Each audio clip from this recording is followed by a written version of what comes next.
Hello everyone, this is Larina from iBeauty and Excellent Health, and I'm doing a very different video today that has nothing to do with neither supplements nor beauty products. I'm washing my children's bags and I'm trying to take most of the rust off.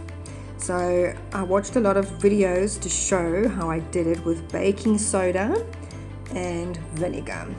Here I'm spraying some pure vinegar with not mixed with anything directly onto the rusted areas. The powder you see is the baking powder that I've used, that I applied with a toothbrush. Never mind the label on that bottle, it's just purely, I was just attempting to show that I'm spraying the vinegar on rather than applying it in any other way. And I just had to brush a lot. It took me about an hour for the 2 bags.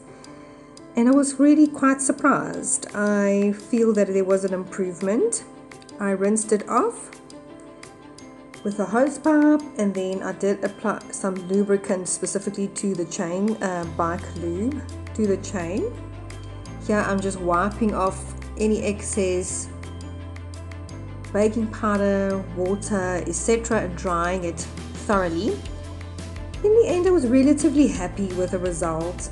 But I think I will get something else like a WD-40 and just spray that on as well, just to give it a bit better finish. But a lot of the rust came off in the end. So this is just to let all of you know, if you are struggling with rusty chains and bicycles, that vinegar and baking soda does have a good effect. Please like and subscribe to my channel, where I share some advice on some excellent nutraceutical supplements. I talk about some tips around the home, and I do enjoy my puppies. I have some gardening tips, and of course don't forget excellent skincare advice. Thank you for watching.